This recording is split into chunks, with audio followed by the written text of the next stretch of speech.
Magandang gabi po muli sa bawat isa. Kunin po ninyo ang inyong pong mga Biblia. Buksan niyo po sa Amos chapter 4. Amos chapter 4.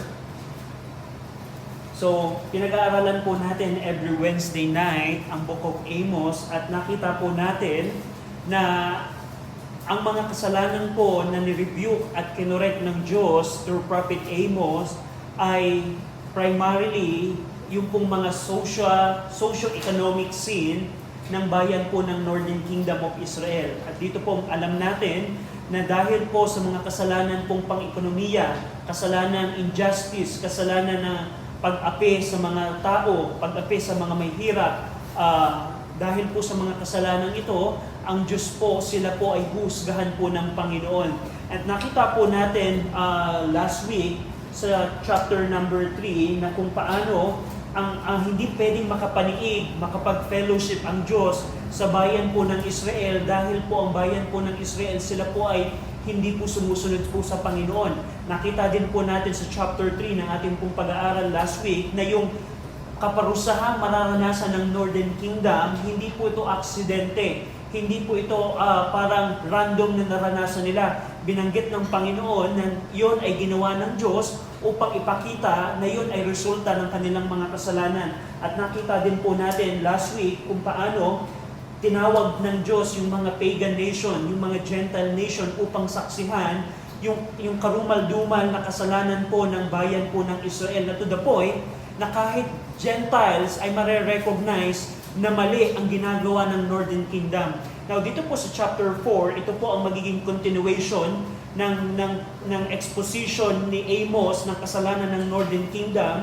At katulad po ng mga previous chapter, i-rebuke po ng Panginoon through Prophet Amos ang kanilang socio-economic sin. Tama ba? Socio-economic sin. Yung pong mga kasalanan ng pangbayan. Kasalanan na ginagawa ng lipunan. Kasalanan na ginagawa ng mga pinuno ng bayan ng Northern Kingdom. At dito makikita natin kung paano sinabi ng Diyos, dahil sa inyong mga kasalanan, nagbigay ng warning ang Diyos na maghanda kayo, Northern Kingdom, na maghanda kayo na makatagpo ako. Prepare to meet thy God. Ihanda ninyo ang inyong mga sarili dahil parating na ako, makakatagpo na ninyo ako, hindi para bigyan kayo ng pagpapala, hindi para kayo i-restore, hindi para kayo i-comfort, kundi para i-judge kayo. At yun po ang titingnan po natin dito po sa chapter 4. Dito po sa chapter 4, meron pong nirebuke po ng Panginoon pa rin yung socio-economic sin po nila, yung kanilang corruption sa society na kung saan yung mga rulers ay ino-oppress yung mga may hirap para sila ay yumaman. Pangalawa, makikita din po natin dito yung pag-rebuke po ng Diyos yung sa kanila pong false religion. And we're going to see these things sa chapter number 4. Now, ang gagawin po natin, babasahin ko po yung verse number 4 and then sundan po ninyo ako sa inyo pong mga Bible.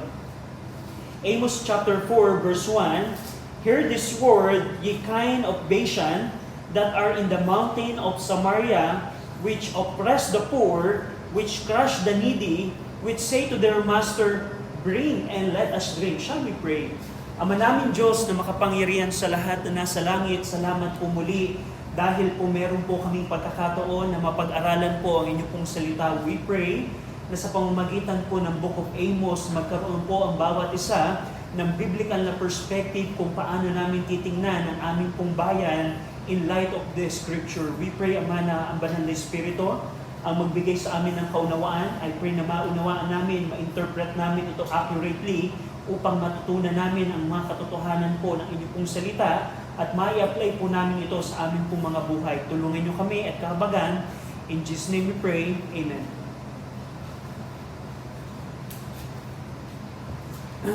Na tulad po na nabanggit ko po before, ang Book of Amos po, ito po yung compilation ng mga naging pangangaral po ni Amos sa bayan po ng Northern Kingdom. And we see dito po sa chapter 4 na probably ito pong chapter 4, probably ito po yung ikatlo sa mga hear this word message ni Amos. Kasi nakita natin sa chapter 3 verse 1, yung unang hear this word, sa chapter 3 verse number 13, hear ye and testify in the house of Jacob, and chapter 4 verse 1, hear this word. So, Kung titingnan natin, ito po yung ikatlo sa mga hear this word message ni Amos. At dito po sa chapter 4, verse 1 to 3, makikita po natin dito yung pong socio-economic scene ng Israel at kung paano i-judge ng Panginoon ang bayan ng Israel dahil sa kanilang mga kasalanan. So we see in verse number 1, sabi po dito ni Amos, "Hear this word, ye kind of Bashan, that are in the mountain of Samaria." Sa pamamagitan po ni Amos, tinatawag muli ng Diyos ang attention po ng Northern Kingdom. Specifically, yung pong mga kind of Bashan. Ito pong mga kind of Bashan, ito po ay referring sa mga matatabang baka na abundant sa Bashan. So, ito po ay merong a little bit of culture. So, you can use Bible Dictionary, you can use Bible Encyclopedia para malaman yung truth na ito. Pero, yung pong kind of Bashan, nung panahon po ni Amos, yung pong Bashan, lugar po yun, abundant po ito sa mga matatabang baka, sa matatambang baka. At dito, ginamit po ito ng Diyos na imagery or metaphor upang ipakita yung pong mga mayayaman, yung pong mga wealthy and self-indulgent women of Samaria. Yung pong mga kababaihan na piniplease ang kanilang mga sarili. Tinawag ng Diyos sila na kind of Bashan. Ano pa? Binanggit din dito yung kanilang geographic location. Sabi ng Diyos, that are in the mountain of Samaria. Yung pong mga wealthy and self-indulgent women na ito, sila po ay naka-reside doon po sa capital po ng Northern Kingdom, sa Samaria, kung saan ang mga mayayaman, kung saan yung mga pinuno ay nakatira. And we see also in verse number 1, na ang kasalanan nila, sabi dito ni Amos, which oppress the poor, which crush the needy. So meron pong dalawang action or dalawang kasalanan silang ginagawa toward their neighbor, toward their yun sa mga taong pinamamahalaan nila, to the poor and needy. Binanggit dito na yung pong mga women are guilty of two things. Yung una, yung oppression of poor. Pangalawa, yung pong crushing the needy. Pag sinabi pong crushing the needy, ito po yung exploitation of the poor and needy. Ine-exploit nila ang mga mahihirap. Ine-exploit nila, ino-oppress nila yung mahihirap na ang layunin ng oppression ng mga mahihirap ay upang mas yumaman itong mga women na ito. Meron silang kasalanan na inaapi nila yung mga mahihirap, ino-oppress nila para sila ay mag-gain ng kayamanan. We see also na itong mga women ito, yung kanilang wealth and comfort are sustained, by oppression and injustice toward the poor. At dito, binanggit din sa verse number 1, which say to their master, yung mga women, sinasabi nila sa kanilang mga masters, bring and let us drink. Yung pong mga masters po na ito, it refers po ito sa mga husband po ng mga women na ito. Yung pong master po dito, ito po yung mga provider, yung kanila pong mga husband ng mga women na ito. At dito, itong mga women na ito, they urge their master to supply them with continual luxury. Na sabi ng mga women na ito, bring and let us drink. Yun po ay isang imahe na itong mga babae ng Samaria na ito, sila ay naghahangad sa kanilang mga asawa, sige pa, bigyan mo pa kami ng luho. Bring and let us drink. Humihingi sila ng continual luxury or indulgence or self-pleasure mula sa kanilang mga husband. They desire for pleasure regardless of how it is obtained. Bigyan mo kami ng luxury, bigyan mo kami ng pleasure kahit paano mo tukunin, husband, master, kahit i-oppress mo ang mga needy, kahit i-crush mo, i-exploit mo ang mahihirap, kahit paanong paraan mo kukunin yung yaman, basta bigyan mo ako ng mga bagay na makakasasatisfy sa akin. Yun po ang binabanggit ng mga women na ito sa kanilang mga asawa, sa kanilang mga master. It promotes further oppression as people are exploited to sustain their lifestyle. So, dito po sa verse number 1, napakalinaw po kung ano po ang kasalanan na nire-rebuke po ng Diyos sa kanila. Yung mga women, yung mga asawa ng mga rulers, yung mga asawa ng mga mayayamang namumuno sa Northern Kingdom, Sila ay ini-enjoy ang luxurious life, ini-enjoy ang pleasure in the expense of oppressing the poor. Just imagine that. Yung mga tao na pinumumunuan ni Jeroboam II ay naghihirap, pero yung mga asawa nila ng mga rulers ay ini-enjoy ang yaman, ina-enjoy ang luho, ini-enjoy ang kaligayahan. Yun po ang nire-rebuke dito ng Diyos sa verse number 1. Now, kung tingnan po natin sa ating pong bayan, nung panahon po ng martial law, punta natin yung martial law.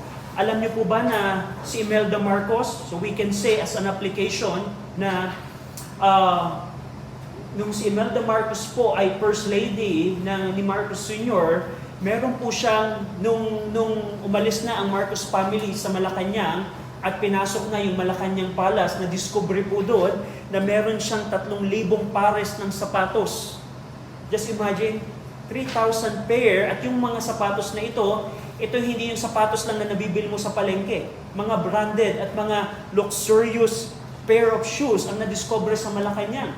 And that's a luxury. 3,000 pairs. 3,000 pairs. So, let's see. Every day, sa loob ng 3 years, or probably more or less than 4 years, bago ng bago ang isusuot mong sapatos. So, yung 3,000 na sapatos yun, that's a type of luxury. Ano pa? Hindi lamang yun ang na-discover din ng investigation ng Supreme Court after the martial law, na merong at least 300 to 600 billion pesos worth of jewelry si Imelda Marcos. Na ito po yung tinatawag na ill-gotten wealth ng panahon po ng martial law. Na yung ill-gotten wealth, saan kaya nila kinuha ito? Of course, sa mga tao po, sa mga sa bayan. Yung jewelry na ni-discover ng Supreme Court ng panahon po nito, meron po mga rare diamonds, may mga emerald, may mga ruby set, at hindi lamang doon, may mga art collections, si Imelda Marcos na na-discover ng Supreme Court, worth billions of pesos. At itong mga ito yung ill-gotten wealth na pinipilit na kuhanin ng pamahalaan sa pamilya Marcos. So, ang in-application, kung ang Northern Kingdom ay hineld accountability ng Diyos sa kanilang luxurious lifestyle, especially yung mga asawang babae ng mga pinuno, in an expense of oppressing the poor, how much more ang ating bayan? How much more ang ating bayan? I don't know, dun sa recent flood control project, merong isang kamag-anak, si Saldico, na sa kanyang social media ay napaka-luxurious ang kanyang buhay.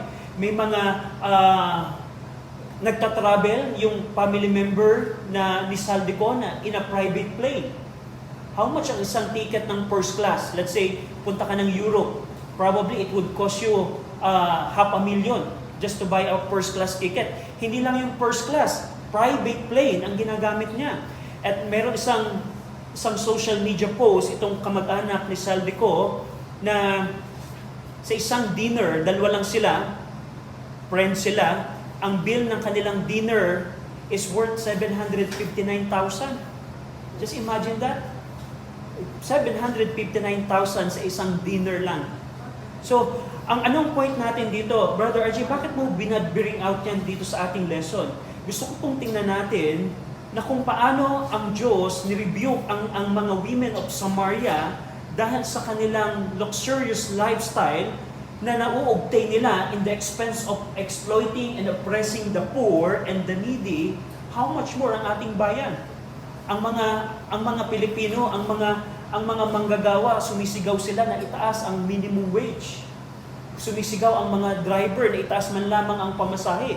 And those are the poor and needy ng ating bayan. And ang gobyerno ba ay merong ginagawang paraan? Tingnan ninyo po, ang Pilipinas po ay isa sa pinakamataas na tax sa Southeast Asia. Napakalaki po ng tax po natin. Halimbawa, bumili ka ng 100, let's say, bibili ka ng sardinas na worth 20 pesos. Probably, ang more than 10% noon, 12% po noon, pumapapunta sa pamahalaan. Anong point ko po dito? Sa ating pong bayan, katulad po ng bayan ng Northern Kingdom, ang mga poor and needy ay nagsasuffer while the rulers are getting wealthy and wealthy and wealthy more and more. At hindi lang sila wealthy, they have luxurious life na to the point na never nilang naranasan ang inconvenience sa kanilang pamumuhay. Kung sila ay magkasakit, meron silang pera na pangpagamot. So ang point ko po dito, akala kasi na ng maraming Kristiyano, ang Diyos ay hindi interesado lamang sa mga kasalanang morality, sa mga kasalanang religiously. Dito po sa Book of Amos, makikita po ninyo kung paano ang Diyos ay concerned even sa mga socio-economic sin na ginagawa po ng bayan. Katulad po ng Northern Kingdom, ang ating pong bayan ay hindi po naiiba.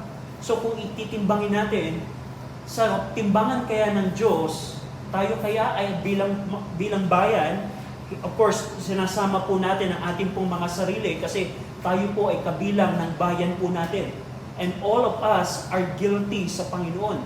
At dito makikita natin, dahil po sa kasalanan ng Northern Kingdom, sila po ay i-judge ng Panginoon. And the Lord judged the Northern Kingdom because of this kind of sin. So, we see here dito, sa verse number 1, yung kanilang luxurious lifestyle ng family members, especially yung mga women, wives ng mga rulers, in the expense ng oppressing the poor. Therefore, sa verse number 2, basahin natin ng sabay-sabay ang verse number 2. Ready? Read. The Lord God has sworn by His holiness that though the days shall come upon you, that He will take you away with books in your posterity with push. So, dahil sa kasalanan na binanggit ng verse 1, ito po ang ginawang pangako ng Diyos sa kanyang sarili. The Lord God had sworn by His holiness. Dahil sa inyong pag-oppress, sa inyong mahihirap, sa mga taong pinamumunuan ninyo, sabi ng Diyos sa mga rulers ng Northern Kingdom, ipinangako ng Diyos, the Lord God, yan po ay Adonai Jehovah. Pinapakita po ng title po na ito na ang Diyos po natin ay He is a sovereign God. The Adonai Jehovah o sovereign God, sovereign Lord, had sworn by His holiness. Ibig sabihin po dito, kinukumpirma po ng Diyos ang certainty ng judgment sa pamamagitan ng isang pangako. At yung pangako dito ng Diyos, ipinangako niya to sa kanyang kabanalan. The Lord is taking an oath, I'm promising by my own holiness that there will be judgment because of your sin.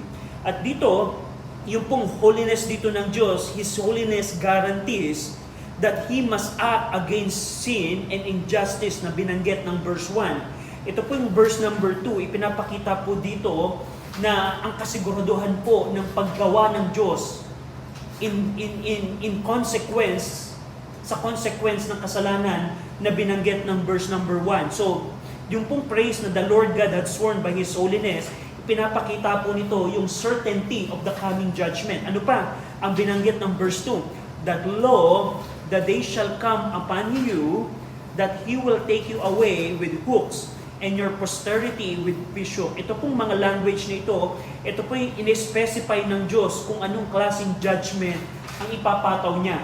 Ito po yung judgment po ng captivity.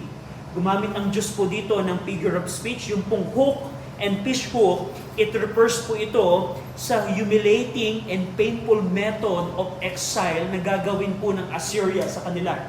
Halimbawa, namimingwit ka, di ba? Yung isda ba ay komportable kapag ka na-capture na siya ng fish hook? Just imagine, tusukin ka sa yung lalamunan, tapos hihilahin ka. Ganun po yung imahe po nito. Ipinakita po ng Diyos, nangangako siya sa kanyang kabanalan dahil sa inyong oppression and pag-exploit ninyo sa may hirap.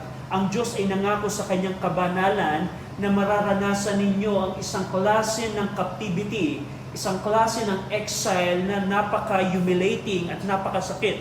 Ito pong imagery po na ito, pinapakita nito yung isang pag-capture ng isang isda, pag-capture ng isang animal, kung paano ang isang mangangaso ay kinapture ang isang animal at nasaktan at nahirapan yung hayop na kanyang na-capture.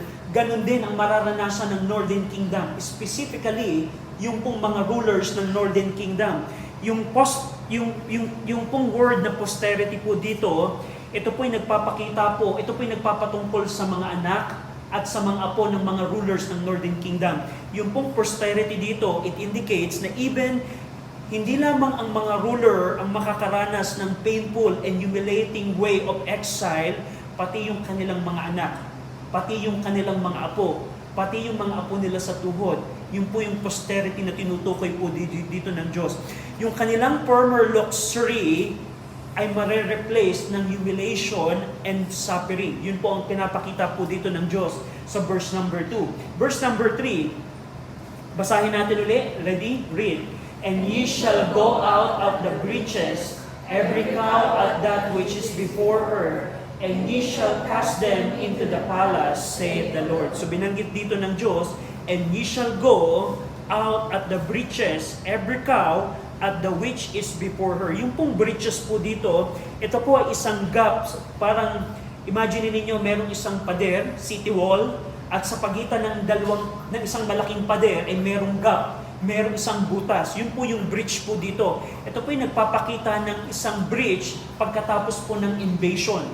Pagka ang bayan ay sinakop na ng isang bayan, ng isang invasion army, magkakaroon po ng gap or breaches sa kanilang protective wall. At dito, pinakita ng Diyos na yung mga tao, specifically yung mga rulers ng Northern Kingdom, specifically yung pong mga kind of Bashan, yung pong mga women, yung mga wives ng mga rulers, they will be led out in disorder, one after another, like cattle driven through openings. Nakakita na kayo ng isang maraming baka, at yung pastol, pinapapasok pinalalabas yung mga baka sa isang bakod.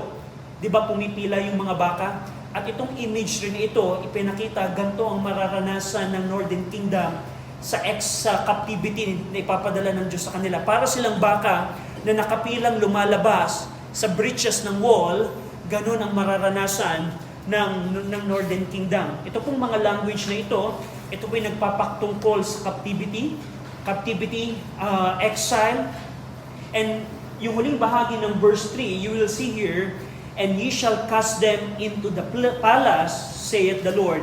Yung pong palace po dito, ito po yung nagpapatungkol sa place of exile, specifically sa Assyria. Na yung mga baka na pumila at lumabas sa breach, sa wall, sa gap ng wall, dadalhin sila sa mga palaces, sa palace po ng Assyria. Ito po yung nagpapakita ng kanila pong exile. And we know, historically, kailan Brother RJ nangyari ito? Ito po yung nangyari historically noong 722 BC, nung ang Assyria ay sumako po sa Northern Kingdom. Just imagine that. Yung kanilang luxurious lifestyle was turned into suffering and humiliation. At yun ang judgment na ipinaranas ng Diyos sa Northern Kingdom. Now, dito po sa verse 4 and 5, dito naman, nirebuke ng Diyos ang kanilang religious activity ng Northern Kingdom. Go over in verse number 4 and 5. Now, before we read yung verse 4 and 5, gusto kong maalala natin na yung mga offering, yung mga worship na ginagawa po ng Northern Kingdom, hindi po ito ayon sa batas po ng Diyos. Bakit, Brother RJ? Question, nasan ba ang templo nung panahon po ni Amos? Nasaan yung temple? Nasa Jerusalem. Pero ito pong Northern Kingdom, nung time po ni Jeroboam the First, nagtayo po siya ng mga false place of worship upang yung kanyang 10 tribo na pinumumunuan ay hindi na pumunta sa templo. Ang ginawa ni Jeroboam the First, nagtayo siya ng gintong baka sa Dan, nagtayo din siya ng gintong baka sa Bethel, upang ang mga tao ay hindi na mananambahan kay Jehovah, doon na lang sa false god na tinayo ni Jeroboam. At ito po, hindi lamang yun po ang ginawa po ni Jeroboam, nagtayo din siya ng false Levitical priesthood, false priesthood rather, na alam natin sa Book of Exodus and Leviticus, ang mga Levites lamang ang pwedeng maging pare. Pero si Jeroboam ay nagtayo siya ng false priesthood as well. So ito pong mga offering, yung pong mga sacrifice na babanggitin dito po sa verse 4 and 5, gusto kong maalala natin ito po ay mga false religion. Ito ay hindi offering na katanggap-tanggap sa Panginoon. Tingnan natin po, verse number 4, come to Bethel and transgress, and at Gilgal, multiply transgression. So dito po, gumamit po dito ang Diyos ng mga ironic words. So ironically, ang Panginoon po ay tinawag ang Northern Kingdom na ipagpatuloy nila ang kanilang mga religious activity. Sabi ng Diyos, come to Bethel, pumunta kayo sa Bethel at mag-transgress kayo sa Gilgal at ipagpatuloy ninyo ang inyong mga paglabag. So, ito po yung mga ironic words na binanggit ng Panginoon upang ipakita ang reality ng kanilang ginagawang offense, kasalanan, religious sin laban sa Panginoon. Yung pong Bethel and Gilgal na binanggit po ng verse number 4, ito po yung mga sentro ng idolatrous worship ng Northern Kingdom. Sa Bethel and Gilgal po nila ginagawa yung pong idolatry and false religion. At dito mapapansin nyo sa verse number 4, yung pong transgress and multiply transgression, ipinapakita po nito na yung kanilang religious practice na ginagawa sa Bethel and Gilgal ay actually ini-increase nila yung kanilang guilt sa paglabag sa Panginoon. So, ito po yung isang ironic words na ibinigay ng Diyos upang ipakita na yung kanilang worship practices na ginagawa, ito ay hindi katanggap-tanggap sa Panginoon. Hindi lamang doon, patuloy na binanggit ng Panginoon sa verse number 4, and bring your sacrifices every morning and your tithes after 3 years. So, ironically, inutos din ng Panginoon na maging diligent sila sa kanilang mga offering, sa kanilang mga sacrifices, and even sa kanilang pagbibigay ng tithes. Ito po yung mga ironic words. Parang ganito po, halimbawa, yung anak mo ay lumalabag sa'yo.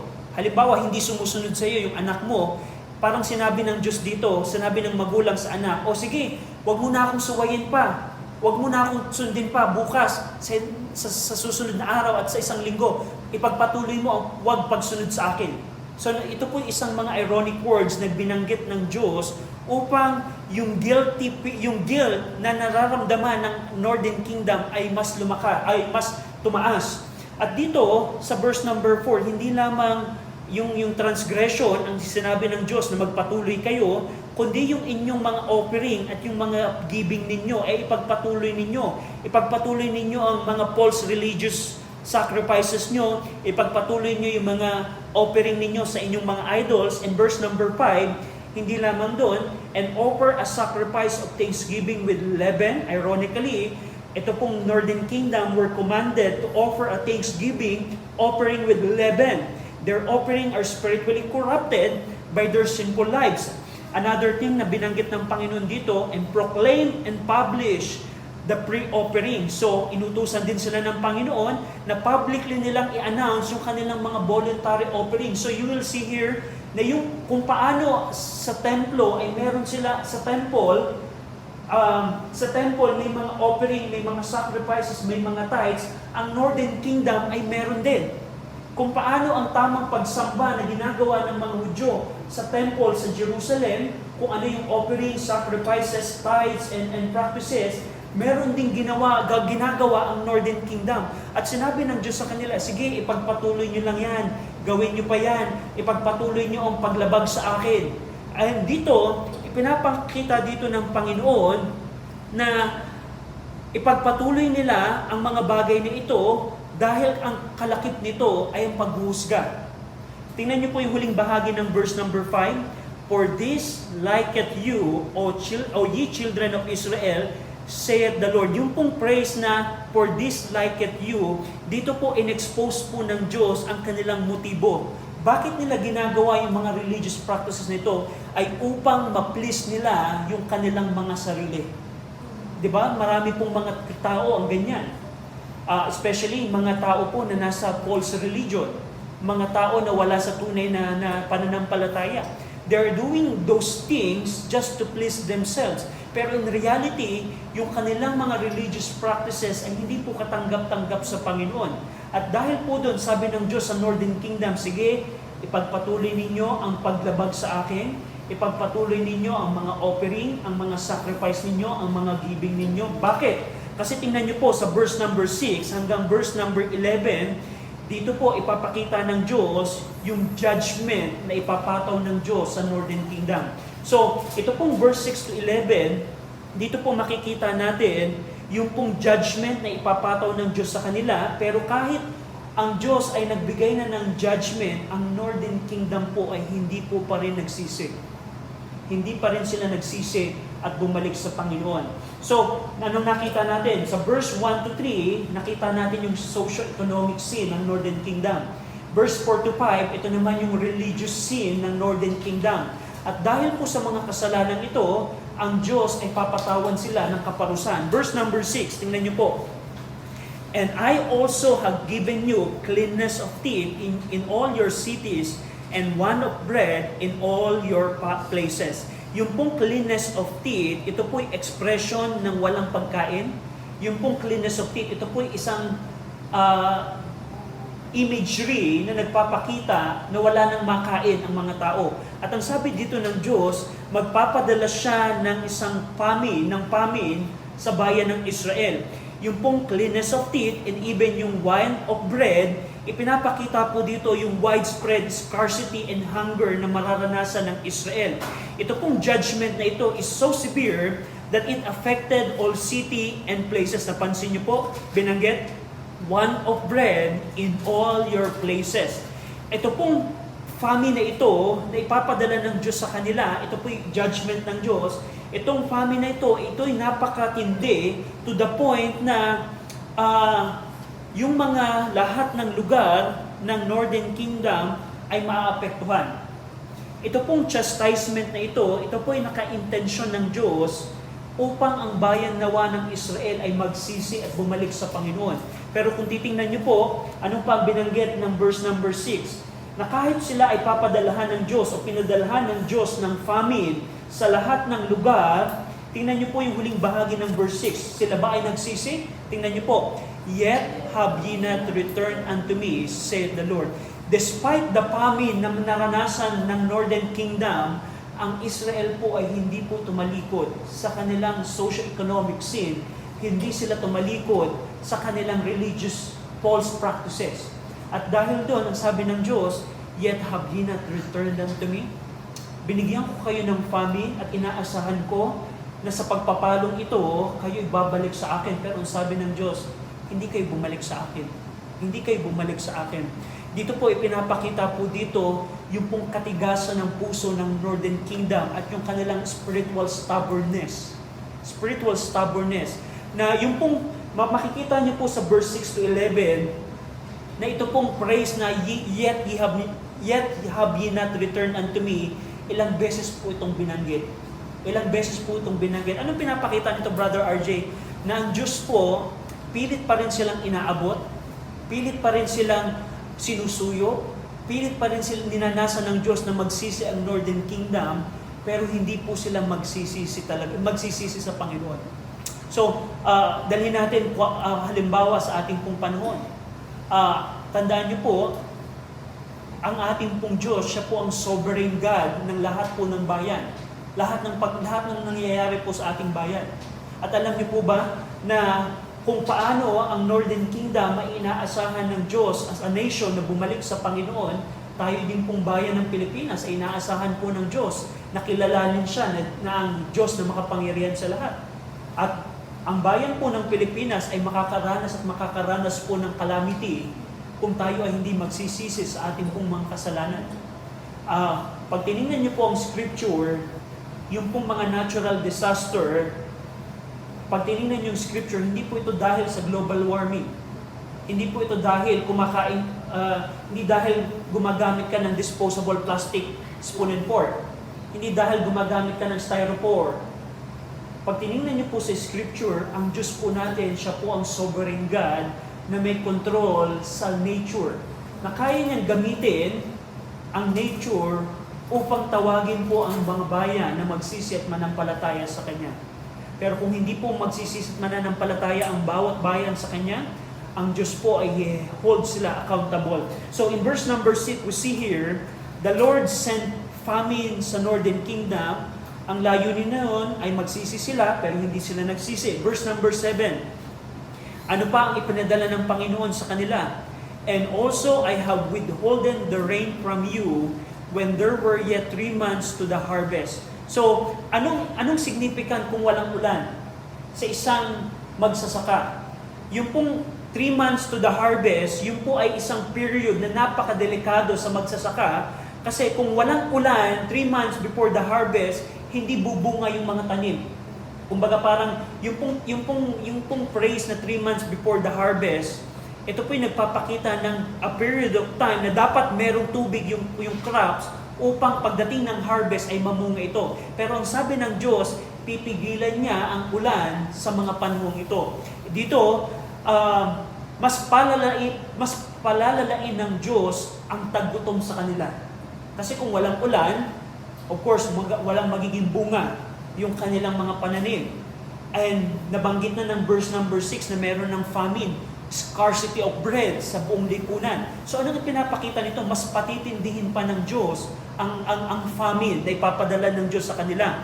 Binanggit din ng verse number 7, and I caused it to rain upon one city, and caused it not to rain upon another city. Dito ipinakita ng Diyos ang kanyang divine control sa ulan. So tulad ng nabanggit ko po sa inyo, ang Diyos po natin ang may control po ng nature. Dito, very clear, ang Diyos ang nagpapaulan sa isang lugar at siya ang hindi nagpapaulan sa isang lugar. Sabi ng Diyos dito, yung isang syudad ay makakaranas ng ulan, pero yung isang syudad ay hindi makakaranas, specifically ang Samaria, hindi makakaranas ng ulan.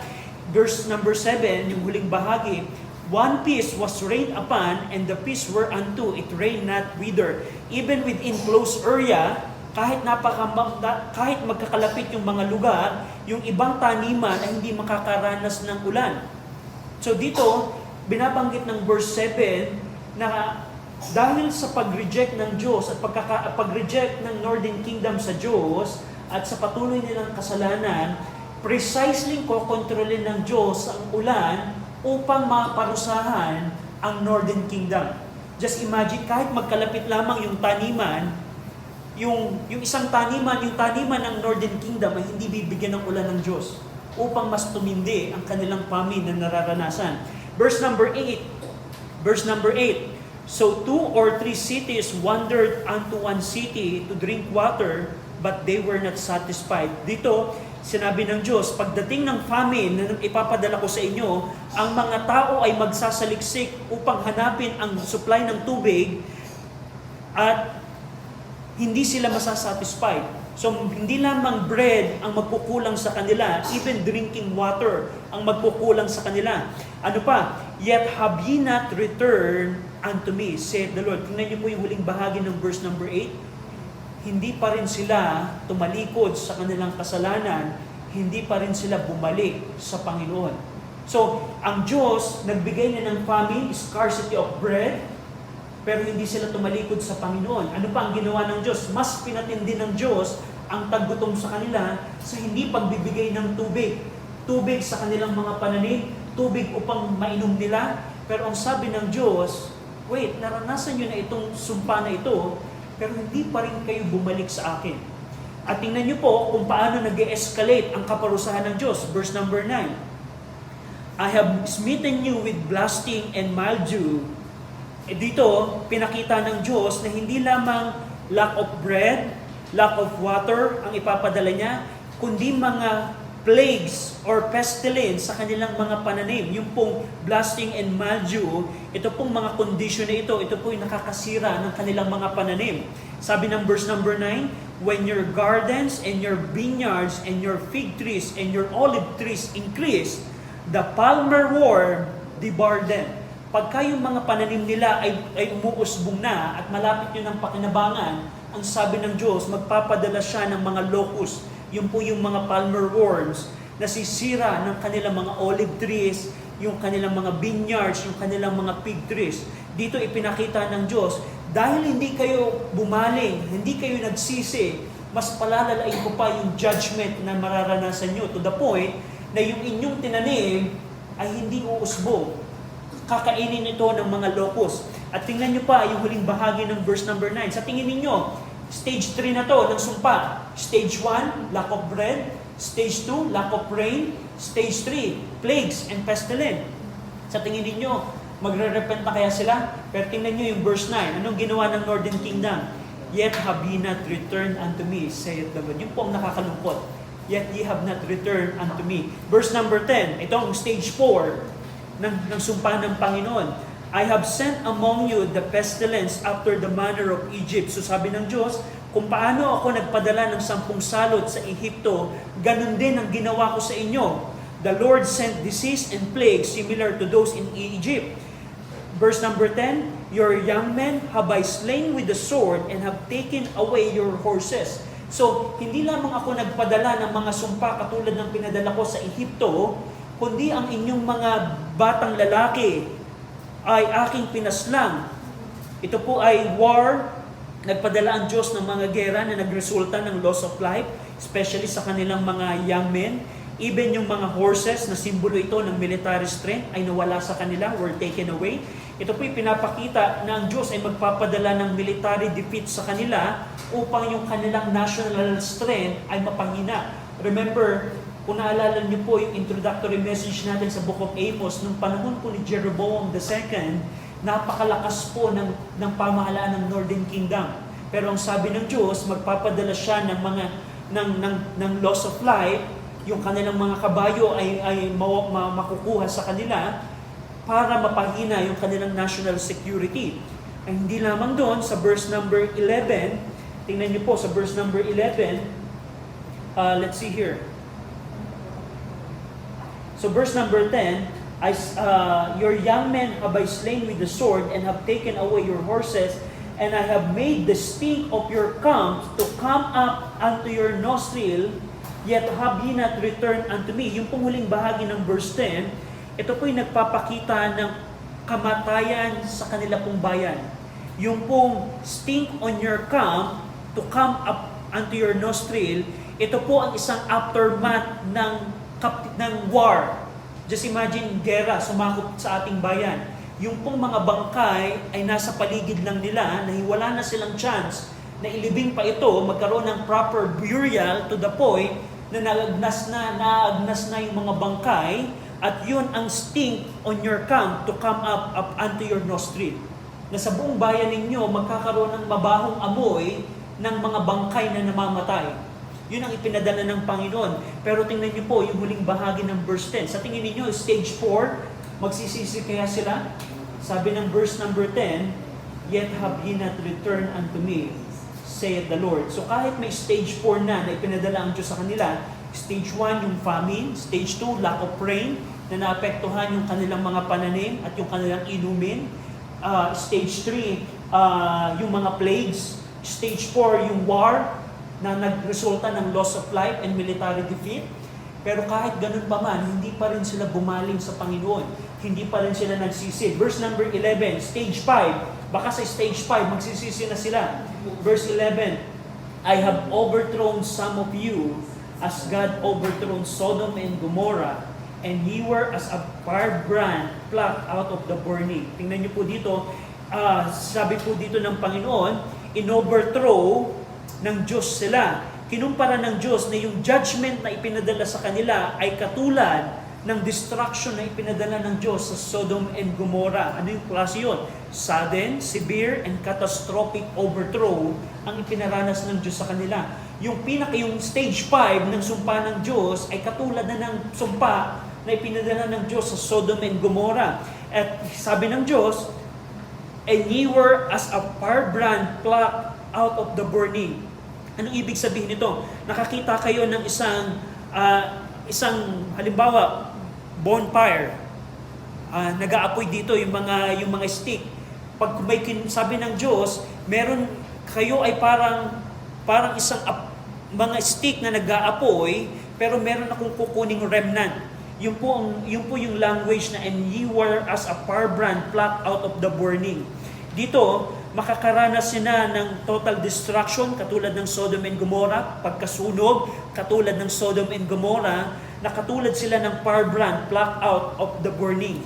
So, itong sumpa na binanggit sa verse number 11, sa tingin natin, ito kaya ay magre-resulta ng pagsisisi sa kanila?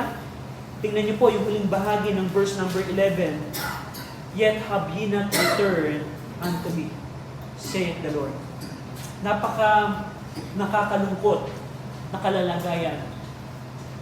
Merong limang stages na sumpa na ipinadala ang Diyos sa Northern Kingdom, pero hindi sila nagsisi. Now, historically, ito po'y nangyayari noong 722 BC. Go over in 2 Kings. Tingnan niyo po yung historical record po ni Jeremiah. Kailan naranasan ng Northern Kingdom ito? Go over in 2 Kings. 2 Kings 17. 2 Kings 17.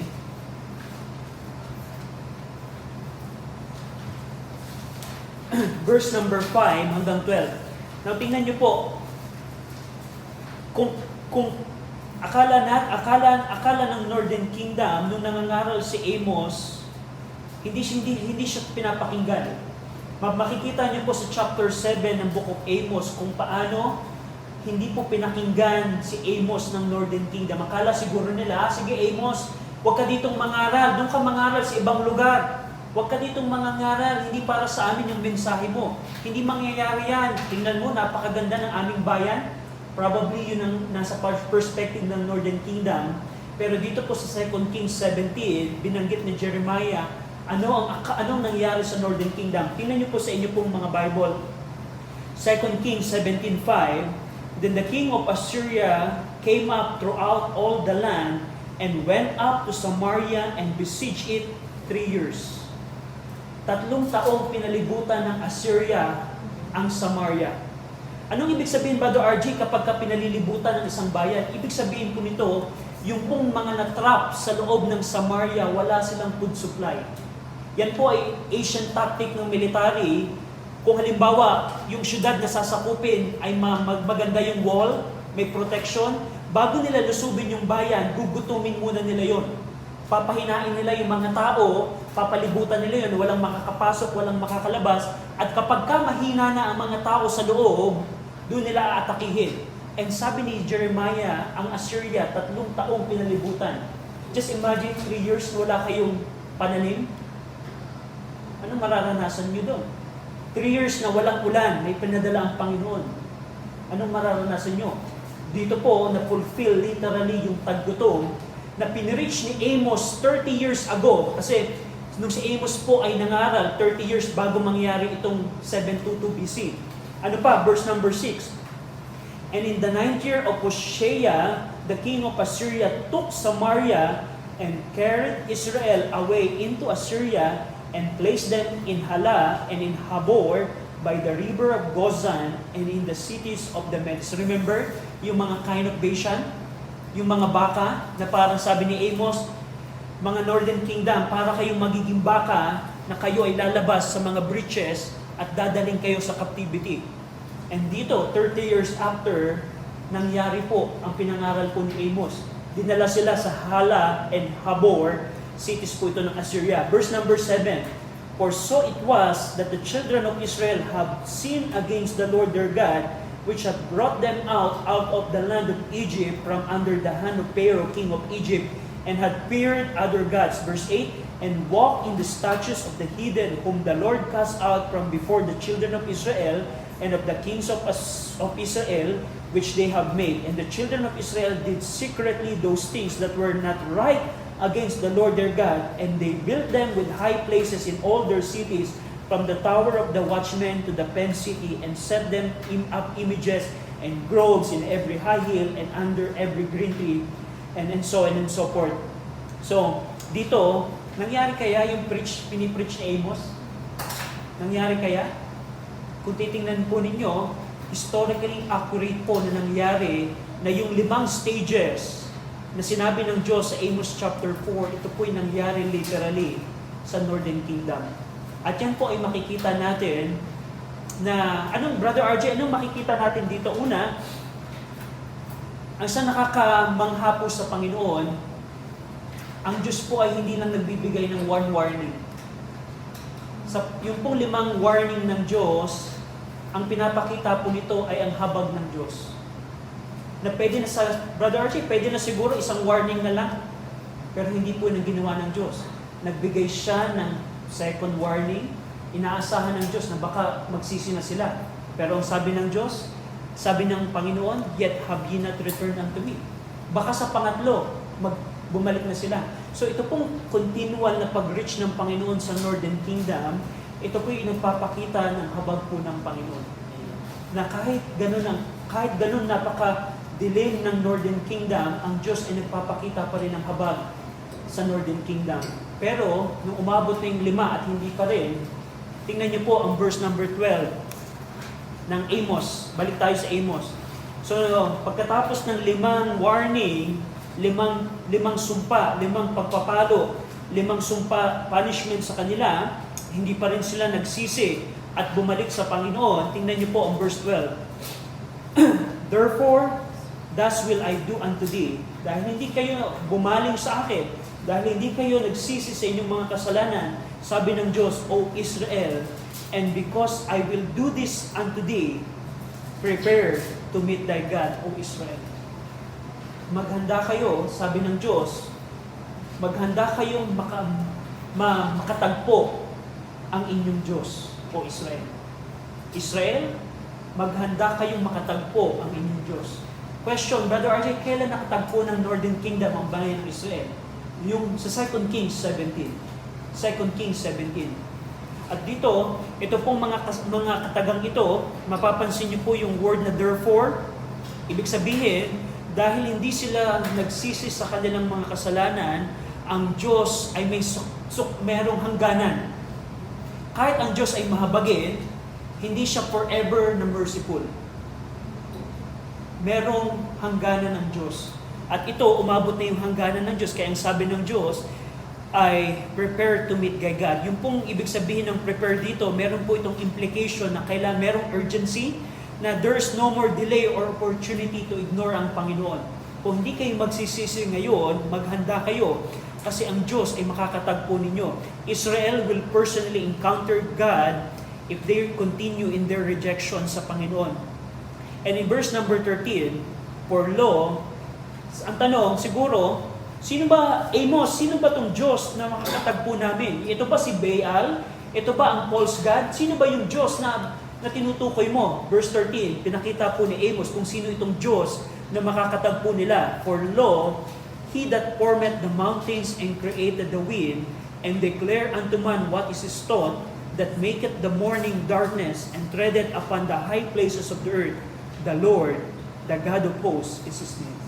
So, Amos, tinatakot mo kami. Sinasabi mo na maghanda kami na makakatagpo namin ang Diyos namin. Hindi nga namin kilala. Sino ba ang Diyos namin? Si Baal ba? Sinong Diyos-Diyosan ba yung tinutukoy mo? Verse 13, ipinaliwanag ni Amos, sino itong Diyos na makakatagpo nila? Ito yung Lord na creator nila. He formed the mountains and created the wind. Siya ang Diyos na humulma ng mga bundok at gumawa ng mga hangin. Siya din ang alam ang lahat, yung pong declare it unto man what is his thought. Pinapakita po dito yung alam ng Diyos ang lahat at nire-reveal niya ang thoughts ng sinuman. He also maketh the morning darkness. Siya yung may kapangyarihan to reverse natural order, turning light into darkness. Siya ang nagpapadilim sa umaga, siya ang nagpapaliwanag sa dilim. At siya din ang nagtetread upon high places of the earth. Ito po yung nagpapakita ng pagiging sovereign ruler ng Panginoon sa buong mundo. At panghuli, the Lord, the God of hosts. Ito pong God of hosts na ito po'y praise na ang Diyos, ang si Jehovah, siya ang pinuno ng heavenly armies and even earthly armies. Siya yung parang pinuno ng army. Yung pong ibig sabihin ng Lord of hosts, na siya yung captain of the host, siya yung pinuno ng heavenly armies, siya din ang pinuno ng earthly armies. So dito, makikita natin sa verse 13 kung paano ipinakita ng Diyos kung sino siya. Siya ang creator, siya ang nakakaalam ng every thought ng tao, siya ang may control sa nature, at siya ang sovereign ruler over the earth, at siya ang Lord or God of hosts. He is the Lord or Jehovah and God of hosts. He rule over heavenly and earthly armies. So, dito po sa verse 13, ipinakita ni Amos, sino yung Diyos na paghahandaan naming mamit? By the way, siya yung Diyos na creator. Siya ang Diyos ng heavenly armies. Siya ang Diyos na may alam ang lahat. So, very, very prideful warning po ito ng Panginoon sa bansang Northern Kingdom. So, and yan po ang chapter 4. And next week, titingnan natin yung lamentation, something about lamentation about Israel. So, Brother Archie, paano natin ito dadalhin sa ating pong panahon? So, ang Book of Amos po, of course, nakita natin na ang Diyos, hindi tinitingnan niya ang lahat ng kasalanan. In the case ng Northern Kingdom, ang kasalanan po nila ay ang kanilang social-economic sin, at yung kanilang religious sin. Now, timbangin kaya natin ang ating bayan. Philippines as a nation, tayo ba ay may tamang pananambahan sa Diyos? Let's examine. Marami bang Pilipino ang nananambahan sa tunay na Diyos? Nagsasakripisyo sa tunay na Diyos? Nagbibigay ng thanksgiving or offering or praise sa tunay na Diyos? So, katulad ng Northern Kingdom, ang Pilipinas po ay ganoon din. Ang question, yung ating ekonomiya or yung ating social welfare, tayo ba ay tayo ba ay may ayos na pamahalaan? So, ang point ko po dito is, kung titingnan natin, ang Diyos hindi inoverlook ang kasalanan ng Northern Kingdom at gayon din po sa ating bayan, hindi niya i-overlook ang kasalanan po natin at ng iba pang bayan. So, just imagine ilan yung bayan ngayon na may gantong kasalanan. At ang Diyos, hindi niya i-overlook to. Tayo po ngayon, sa ating pong panahon, tayo ngayon ay nasa verse 6 to 11, na kung saan ang Diyos pilit pa rin inaabot ang ating pong bayan. Pilit pa rin inaabot ang ating bayan. Pero kung ang ating bayan po as a nation, hindi tayo babaling sa Panginoon, hindi natin kikilalanin siya na siya ang tunay na Diyos, yung verse 12, later on, mararanasan po ng ating bayan. And pag pinag-aralan niyo po ang eschatological event, mga prophecy, meron pong nakahanda ang Diyos. Remember, merong judgment seat of Christ, yun po ay judgment para sa mga Kristiyano. Meron pong Great White Throne Judgment, yun po ay judgment sa mga unbelieving individuals. At meron din pong judgment of the nations. Judgment of the nation. Yun po ang verse 12, nakakaharapin po ng ating bayan kung tayo ay hindi magsisisi sa Panginoon. So, this thing po ay makita natin na tayo ay magkaroon personally, kung ang Diyos ay hindi tinitake lightly ang kasalanan ng bayan, how much more yung kasalanan natin bilang Kristiyano? Nanawa, ito din ay magresulta ng takot sa Panginoon. Na kung whenever we're planning or when we're thinking to transgress the Lord in our lives, I hope na magdalawang isip tayo. Shall we pray? Ama naming Diyos, salamat Ama sa Book of Amos na aming pong napag-aralan, na nakita namin ang inyong pong katuwiran, ang inyong pong kabanalan, ang inyong pong mahabag at inyong pong hustisya. Pinupuri namin kayo at isasalamatan. In Jesus' name we pray. Amen. Salamat po.